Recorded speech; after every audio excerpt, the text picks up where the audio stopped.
How's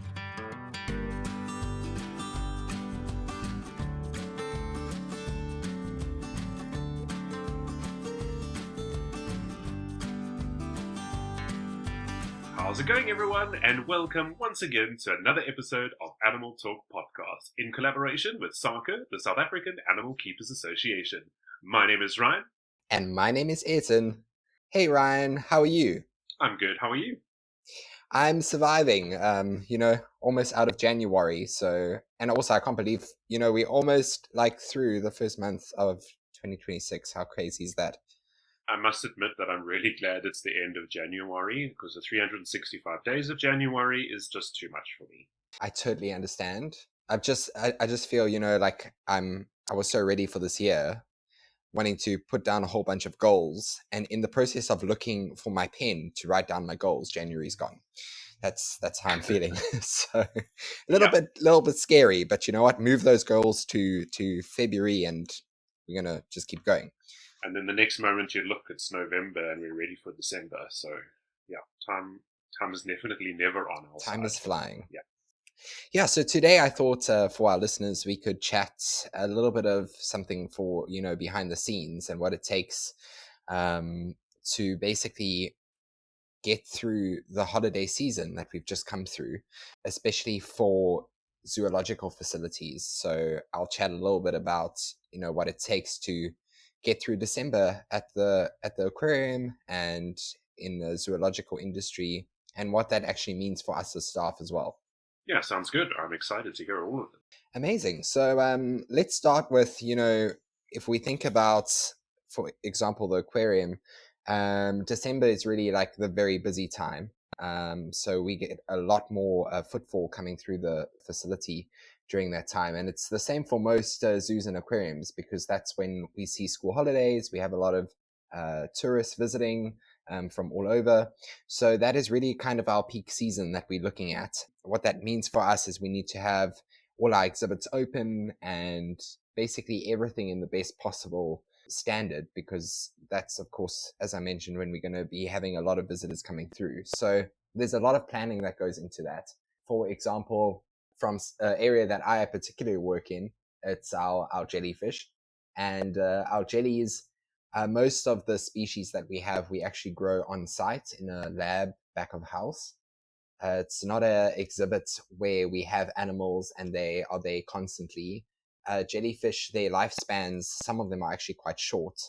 Some species, their lifespan is close to about 6 months because they're seen seasonally along our coastline. And what that basically means is they have to be grown in the lab. That one particular species I'm referring to is a type of compass jelly. It will take us about 4 months or so in the lab to get them sizable for exhibit space. And then they move to exhibit for 2 months, and then they pass away because that's their lifespan. So we have to make sure that we have all these different species, we overlapping lifespans. So we've got multiple batches that we're raising at different stages, so that when that one particular species passes away, we've got a new group of animals that's going to fill that exhibit, almost make the exhibit seem seamless. So there's a lot of planning that goes into that. With any new animals that are coming in as well, of course, they need to be quarantined. So it's not, just a new animal comes in and it goes to exhibit, but most of our animals get quarantined for at least a month before they move to exhibit space. And basically what that means is no animals will really move on exhibit. There are a few exceptions, but no animals can move on exhibit during December, because they would have had to have been quarantined a month already before the public get to see them. So we've got to take all of that into consideration. And also, of course, changing exhibits, putting a new species in, means we also need to take into consideration what that particular species needs. So if it's a fish, for example, they might need a certain type of temperature of water or certain type of water parameters that we need to kind of get in range. It might also mean adapting that particular exhibit. So maybe the fish needs particular refuges. Maybe we need to change the rock work. So it's a lot of things that go into planning all of that. And that's basically before the season then actually begins, which, yeah, it's a lot. And then from there, as we start approaching December, it means that a lot of our staff are going to be taking some leave time. Basically, we're going to be working in different teams over the festive season. And that can also be really stressful because a lot of the time we're working with a group of skeleton staff. So not the full team is there. It means you picking up more areas. When I say that, it means, for example, if I'm looking after the jellyfish and the corals as my areas, as other staff members go on leave, there needs to, of course, be somebody looking after their areas as well. So you start picking up other areas that you have to look after and then run with over that season period as well. So for our team, sometimes we have about, when the full team's there, we've got about 15 staff members looking after the exhibits. During December season, there might be a few days where there's literally 3 or 4 staff members that are picking up the load of all the other exhibits and basically running the facility, which, as I mentioned, can be really stressful. Time management is really, really important because there's a lot you have to get to. Like we've chatted about in some of the other podcasts, there's a lot of cleaning and stuff that needs to be done. For example, our facility opens normally during holiday time. We open at 9 o'clock. Most of our staff, we get into the facility in the morning at between 6 and 7. So that gives us a very narrow window before the public come in, where we have to basically go through all the exhibits, do all the cleaning, make sure that they're presentable for the public before they get in. And then whatever cleaning we can't do back of the house, we would have to carry over to the next day. Yeah, that's just a little bit of info on the December season. Yeah, I think it's quite important that people that are not in our industry understand how much actually goes into the work behind the scenes, especially during the festive seasons that we go through. So a lot of our facilities tend to go through those dips where there's not a lot of people coming through, and then we hit like Easter again, and then there's a lot of people, and then there's a dip again, and it's the middle of the year, holidays. And so there's time to do things out of the season, but in season it's pretty manic. And as you mentioned, there's a lot of things to do and get set up. And I think a lot of people that are visiting our facilities don't always see the work that happens behind the scenes. So what you get to see when you enter the facility is it looking all nice and clean, but there's a whole team behind the scenes that started 3 hours before you arrived that had to sort that all out. And that continues throughout the year. There's no break time where it's like nobody has to do anything. We all have animals that they just keep going, and we have to keep making sure that everything is running 100% perfectly. And of course, when there's a lot of people, we try and keep it as good as we possibly can, even though there's a lot of time where you don't get to do things back of house, but at least you can reschedule them and move them around. So I think that's quite important that people need to hear. Yes, it's like basically this constant loop. We get in the morning, we do our cleaning, make sure everything's up to standard, checking in on our animals throughout the day, preparing food, doing the feeds, interacting with guests, interacting with animals, doing training sessions, enrichment sessions, doing your checks before you leaving the facility. You go home, you basically rest, and then come back to work the next day, and it all starts over again. So it's a lot of time that we devote to the art that is looking after animals. Yeah, it's like copy and paste and repeat. It's like, oh my word, I'm doing this again. Yeah. No, season can definitely be fun, and I think a lot of people in the industry have a lot of stress during season. It's quite a long period, especially the December period. You're working from normally around end November. Sometimes the season starts till already, like it's only just kind of petered off in the last week or so. Even down here by us on the coast, I can see that we're now got back to normal. The shops are not as busy, so season sort of kind of comes down from that peak around a week before the end of Jan. So yeah, it's a long period of time to have to go through a lot of continuous, fast-paced work to try and keep everything as neat and as possible that you could keep it. Yes, definitely. Also just there's so much to do before you then, if like, for example, this past December season, I was very fortunate to have some leave. So I was gone for, I think in total about 3 weeks. But the amount of planning also that just goes into trying to coordinate a leave period can also be very stressful because, for example, if you have planned enrichment, you've got to make all your enrichment devices, and you also, in your mind, you also know that the team is going to be running really hard with a lot of tasks, because there's a lot less members of the team over this period.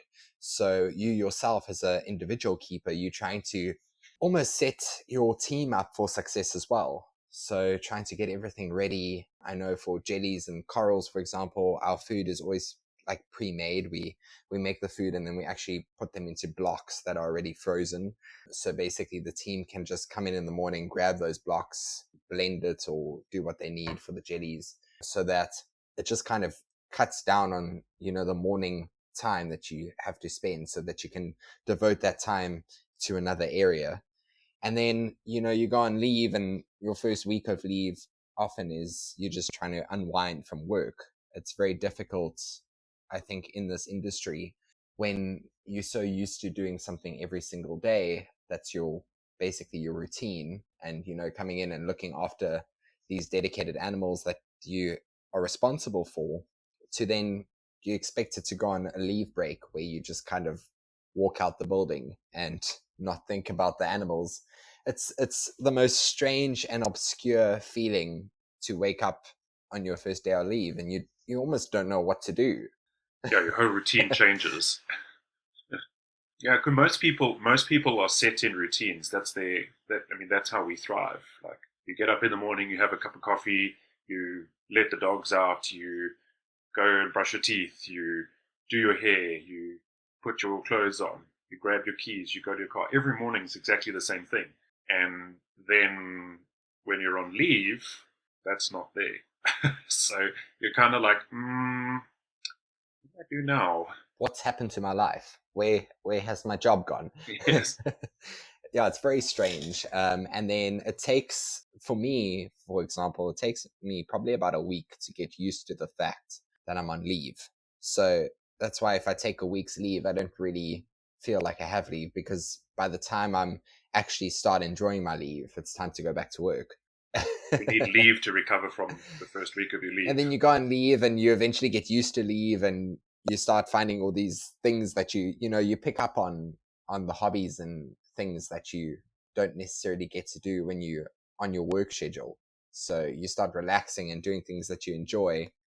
Then you come back to work, and it's kind of the opposite of going on leave. Now you've rested, you do come back to work with, I want to say like a refreshed canvas. I always find when I come back from leave, I have a new approach to things. I have fresh ideas. And I think that's really exciting part of going on leave for me, is coming back and then maybe looking at some challenges and problems that you were trying to solve before you went on leave. And now you're back and you, for some reason, have a new perspective. I think because you're not so tired. Maybe you're experiencing some burnout and now you've kind of recovered a bit. So you have a new perspective on things, a new perspective on challenges and problems that you were facing at work that you have a new approach to. But then also just, especially, for me, our routine here at work is, I'm in the exhibits almost every day. I dive pretty much every second day. So it's a very physical job as well. And then coming back from leave, it's really like a shock to your body. I know for the first day, I feel like you haven't been exercising for 6 weeks. literally, for the first day I came back, I really struggled to clean the whole window of the one main display that I look after. And I just thought, this is so insane. Like, my body is just not used to doing this. And I've only been on leave for 3 weeks. So it's something you have to then almost work back into. You have to pick up your routine again. You have to pick up what you have to do on a day, where everything is. So yeah, it's a bit of a shock to the system coming back from leave. And also just getting used to that pace again. You go from a pace of working really fast and hard, like throughout the day, going into leave where you expected to basically do nothing and just relax and, do stuff that you want to do for fun, and then come back to work and go from that slow pace that you've just gotten used to this fast-paced environment again. So it can be really challenging. yeah, as I mentioned, a real shock. Yeah, we also mustn't forget that during that time when it's stressful for us, I don't know how it is with the fish on your side, but for a lot of our land animals and birds, it's stressful on them as well because some of them tend to grab onto one keeper and that's their person. And then you go on leave and other people are taking over. And that can also be quite stressful. So when you come back, you probably have to deal with a few changes in behavior, kind of set things back again. So there is a lot of work when you come back from leave. I think it's like that in any work challenge or business.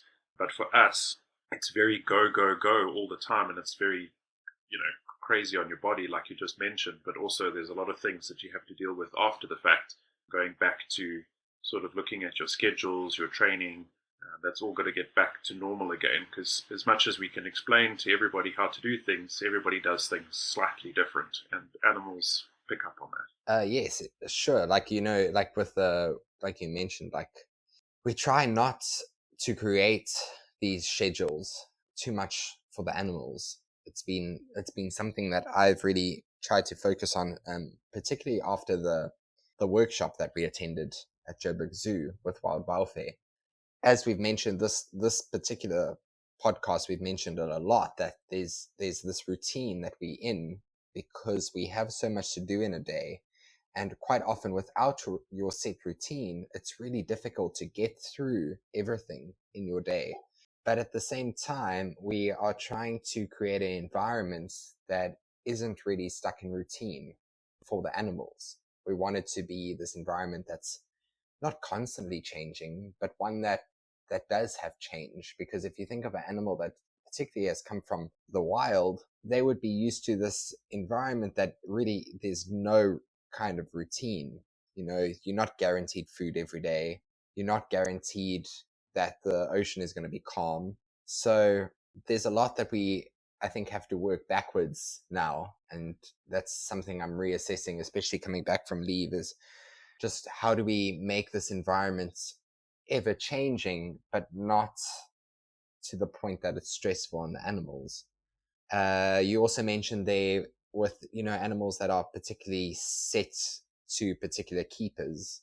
We have some fish that I would like to say are closer to me, or recognize me in particular because of my particular dive gear or something that I wear in particular when I'm diving. I haven't experienced it. I've experienced it with some fish. I think the most that I've experienced it really a lot with is the penguins. When I worked with them, and I think I'd always come back from leave and just really get this really amazing warm welcome from the birds when you step onto the beach for the first time, because they're like, oh my word, where have you been? And they're so excited to see you, literally, like You've been out fishing for so long. yeah. And it's also really complicated because you can't really tell them, hey, I'm not going to be here for the next 3 weeks because I put in my annual leave, so I will see you after Christmas. So If only that was the case. I think they think like, oh my word, what happened to him? Where did he go?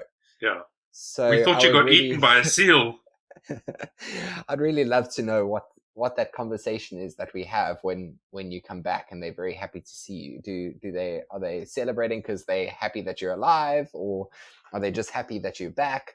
So that's also a very special moment, and I've got a lot of those memories saved very close to my heart, because it's a really, really amazing experience coming back to work and not only being greeted by some of your favorite co-workers, but also the animals that we get to work with.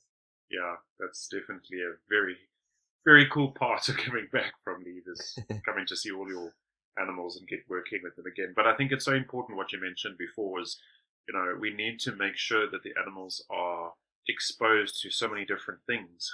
And as we mentioned right in the beginning of the episode, humans tend to be quite schedule orientated, like we like things to be the same all the time. And we tend to put that on our animals, and it does become a problem later on because they get so used to a routine that we end up having those problems where they're not exposed to new things. Therefore, when they are exposed to new things, they freak out.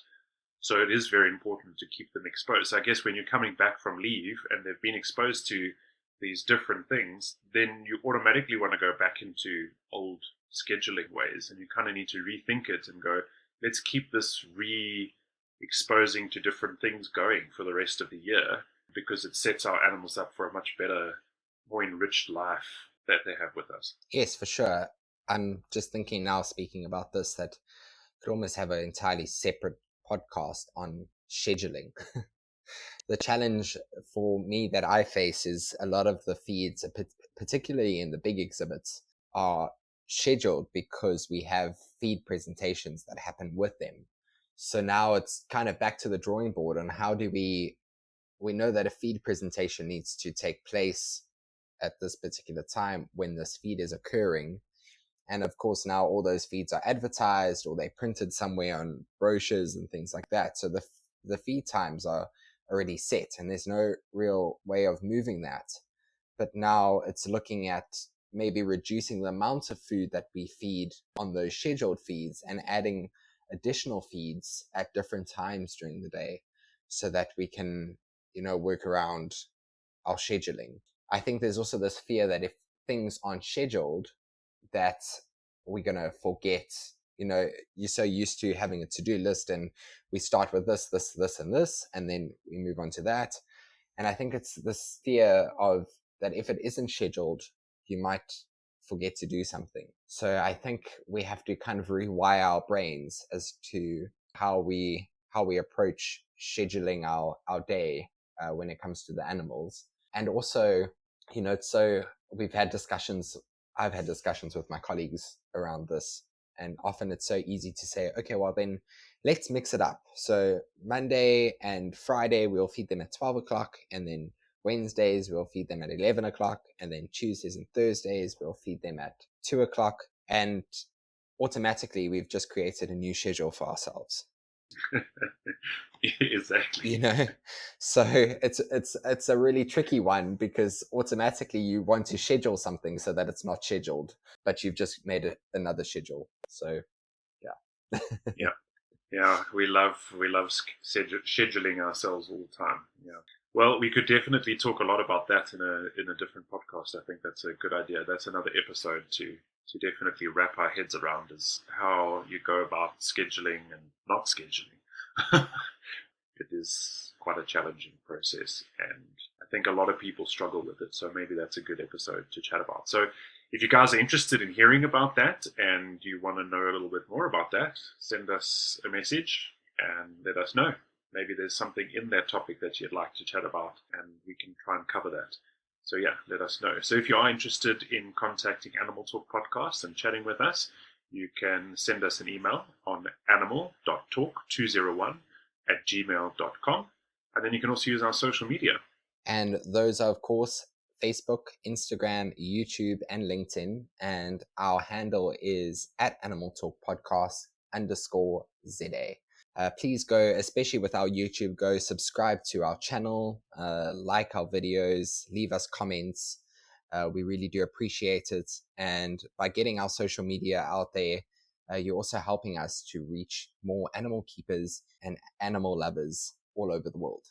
Yeah, all those likes and comments really do help, because it gets us, how social media works and how all those platforms work, is the more comments and the more activity on it, it pushes it out to more people. So we really need that to happen, because we'd really like lots of people to listen in and learn a lot more, because it will help at the end of the day the animals that we're all trying to look after.